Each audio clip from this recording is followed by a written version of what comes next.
नमस्कार, मैं धर्मेंद्र कुमार प्रगति क्लासेस के YouTube चैनल में सभी का बहुत बहुत स्वागत। बात करेंगे राजनीति विज्ञान भारतीय संविधान टेस्ट सीरीज क्रमांक 7। यूनिक प्रश्न लिए गए हैं, देख लेते हैं। सबसे पहला प्रश्न है, संविधान शब्द की उत्पत्ति किस शब्द से हुई है? तो जो संविधान शब्द की उत्पत्ति है वह लैटिन शब्द कॉन्स्टिट्यूरो से हुई है। लैटिन शब्द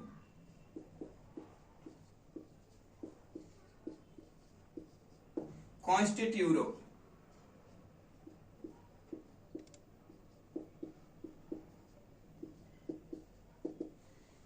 इस शब्द से हुई है और इसका अर्थ होता है व्यवस्था करना। इसका अर्थ क्या होता है? व्यवस्था करना।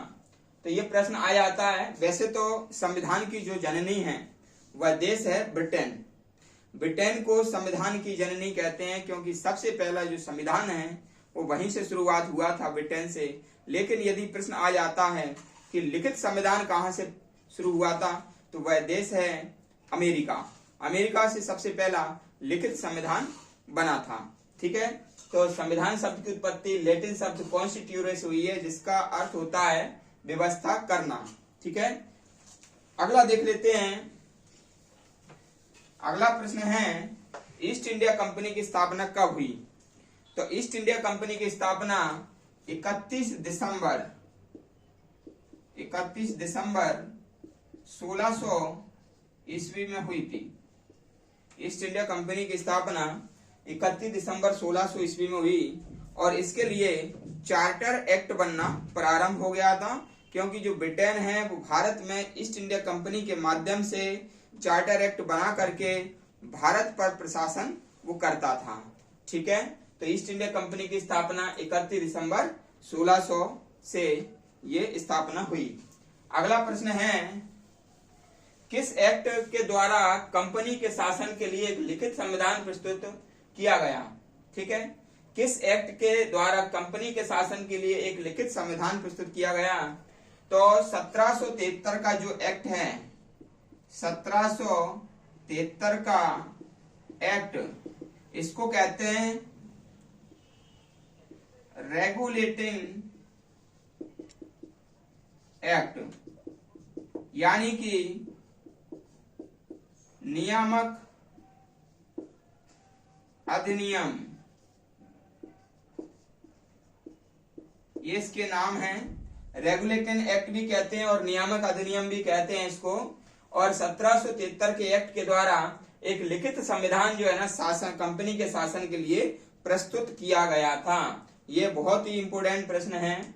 ठीक है, अगला देख लेते हैं। अगला प्रश्न है, कलकत्ता में सर्वोच्च न्यायालय की स्थापना किस एक्ट के द्वारा की गई? तो 1773 के रेगुलेटिंग एक्ट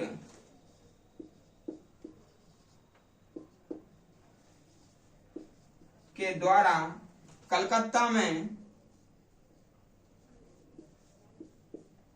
सुप्रीम कोर्ट की स्थापना की गई थी। कलकत्ता में सुप्रीम कोर्ट की स्थापना की गई थी और ये 4 सदस्यीय था। ये सुप्रीम कोर्ट 4 सदस्यीय था और जिसके अध्यक्ष थे एलिजा इम्पे।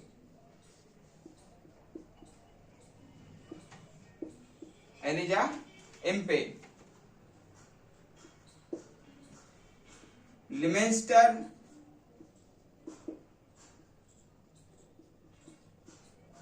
Hide, Chamber. ठीक है, इसके ये 3 सदस्य थे। ये 3 सदस्य भी आप याद रखने ना, कभी प्रश्न आ जाता है कि भाई जो कलकत्ता में सुप्रीम कोर्ट था वह कितने सदस्यीय था? तो 3 सदस्यीय था, 4 सदस्यीय था। एक अध्यक्ष थे जिनका नाम था एलिजा इम्पे। 3 सदस्य थे, यानी कि लिमेंस्टर, हाइड और चैम्बर। ये 3 सदस्य, चौथे अध्यक्ष बराबर 4 हो गए। ठीक है, किस एक्ट के द्वारा? 1773 के एक्ट के द्वारा कलकत्ता में सुप्रीम कोर्ट की स्थापना की गई। ठीक है, अगला प्रश्न देख लेते हैं, संशोधनात्मक एक्ट किसको कहते हैं? संशोधनात्मक एक्ट किसे कहते हैं? देखो, जो 1781 का एक्ट है, ठीक है, इसे एक्ट ऑफ सेटलमेंट कहा जाता है।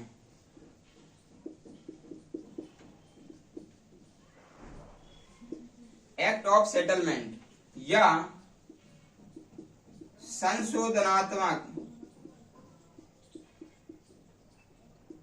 एक्ट भी इसे कहते हैं। ठीक है, 1781 का जो एक्ट है, 1781 का जो एक्ट है उसे एक्ट ऑफ सेटलमेंट कहते हैं, और ये संशोधनात्मक एक्ट भी कहलाता है हिंदी में। और ये इसे इसलिए कहते हैं क्योंकि जो 1773 का जो एक्ट था, 1773 के एक्ट में संशोधन किया था, 1773 के एक्ट में संशोधन किया था 1781 के एक्ट के द्वारा, इसलिए इसे एक्ट ऑफ सेटलमेंट या संशोधनात्मक एक्ट भी कहा जाता है। अगला प्रश्न देख लेते हैं। अगला प्रश्न है, किस एक्ट द्वारा ईसाई मिशनरियों को भारत में धर्म प्रचार की अनुमति दी गई? तो 1813 का एक्ट है, इसके द्वारा ईसाई मिशनरियों को भारत में धर्म प्रचार की अनुमति दी गई और शिक्षा के लिए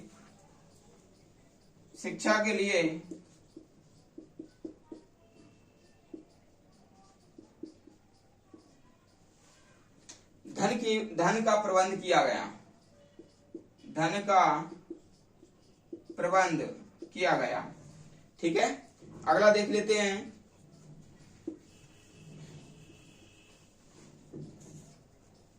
बंगाल के गवर्नर को संपूर्ण भारत का गवर्नर किस एक्ट के द्वारा बना दिया गया?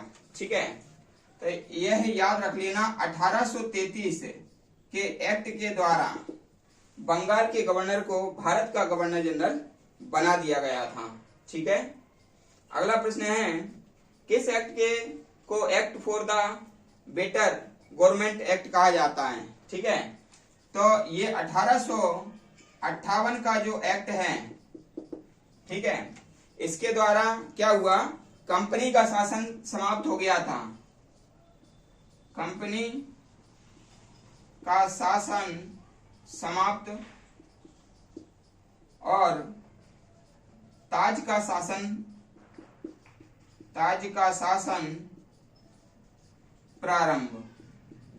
ठीक है ना, तो इसको कहते हैं act for the better government of India के नाम से इस एक्ट को जाना जाता है। अगला प्रश्न देख लेते हैं, भारत में मताधिकार और निर्वाचित होने का अधिकार कैसा अधिकार है? देखो, यह एक संवैधानिक अधिकार है, वोट डालने का, निर्वाचित होने का, है ना, जो अधिकार है ये एक संवैधानिक अधिकार है, लेकिन संवैधानिक यदि ऑप्शन में नहीं आता है तो ये एक विधिक अधिकार भी है। ठीक है, तो ये संवैधानिक अधिकार है क्योंकि भाग 15 में, संविधान के भाग 15 में और अनुच्छेद 324 से 329 तक निर्वाचन का प्रावधान है और 326 के तहत वयस्क मताधिकार का प्रावधान है, यानी कि जो व्यक्ति 18 वर्ष का है, जो वोट डालने के लिए अहर्य है, वह वोट डाल सकता है। ठीक है, अगला प्रश्न देख लेते हैं, कौन सा मानव अधिकार भारतीय संविधान का मौलिक अधिकार भी है? तो देखो, जो शिक्षा का अधिकार है, शिक्षा का अधिकार ये मानव अधिकार के साथ साथ एक मौलिक अधिकार भी है, क्योंकि ये डीपीएसपी में अनुच्छेद 45 में, मौलिक अधिकार में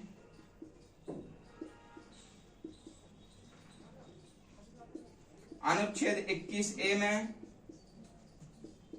और मूल कर्तव्य में ये 11वां मूल कर्तव्य है। ठीक है, ये 11वां मूल कर्तव्य है, तो ये याद रख लेना आप।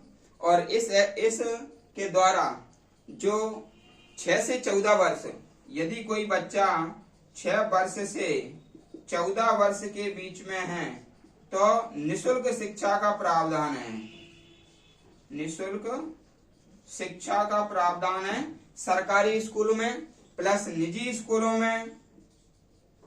निजी स्कूलों में 25% सीटें रहेंगी, 25% सीटें रहेंगी जो कि निःशुल्क होंगी। ठीक है, तो ये याद रख लेना।